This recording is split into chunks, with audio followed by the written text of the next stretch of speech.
નમસ્કાર મિત્રો, કેમ છો તમે બધા? આશા છે મસ્ત હશો। આજે હું તમને જે જાનવર વિશે વાત કરીશ તે અમેરિકા અને કેનેડા સાથે ઘણા પ્રદેશોમાં જોવા મળે છે, જેને જોતા જ તમને ઘોડા અને નીલગાય જેવા જીવોની યાદ આવી જશે। આ એક અદ્ભુત જાનવર છે જે ખૂબ ઓછા જોવા મળે છે। તો આવો વધારે માહિતી આપું એ પહેલા મારા વિડીયોને લાઈક જરૂર કરજો। આ સુંદર જાનવરનું નામ મૂસ છે, જે એક હરણની પ્રજાતિ છે જેને યુરોપ અને અમેરિકામાં મૂસા કહે છે। આ પ્રાણી કેનેડાના માર્ગ ઉપર આસાનીથી જોવા મળે છે। આ આકારમાં ઘોડા જેટલા હોય છે અને આના શિંગડા ખૂબ વિચિત્ર પ્રકારના હોય છે। મૂસા હરણ પરિવારના સૌથી મોટા જાનવર છે।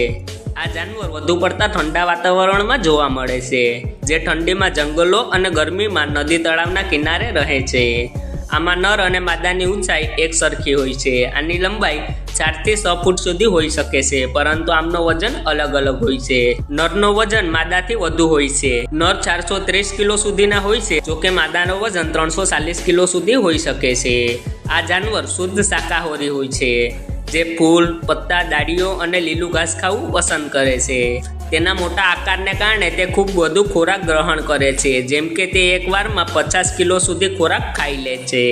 આની પાસે કુલ 32 દાંત હોય છે। મૂસાની નજર કમજોર હોય છે, પરંતુ આની સૂંઘવા અને સાંભળવાની ક્ષમતા ખૂબ વધારે હોય છે। આ જાનવર ખૂબ સારા તરૈયા હોય છે, જે 100 મીલ પ્રતિ કલાકની ગતિથી તરી શકે છે।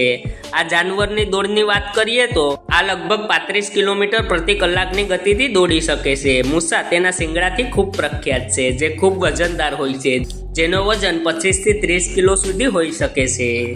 શિંગડાનું મુખ્ય કામ માદાઓને આકર્ષિત કરવાનું હોય છે અને તેના દ્વારા નર એકબીજાથી લડાઈ કરે છે। આ ફક્ત સંભોગના મોસમમાં એકઠા થાય છે। આના મુખ્ય શિકારી ભેડિયો, મગર અને કાળા રીંછ હોય છે। જો આની આયુષ્યની વાત કરીએ તો તે 15 થી 20 વર્ષ સુધી જીવત રહી શકે છે।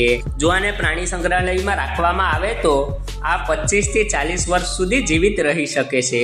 તો મિત્રો, આશા રાખું છું કે તમને આ વિડીયો પસંદ આવ્યો હશે। કૃપા કરીને લાઈક કરજો, સાથે આવા જ રોચક અને જ્ઞાનથી ભરપૂર વિડીયો જોવા માટે મારી ચેનલને સબસ્ક્રાઈબ કરજો। ધન્યવાદ।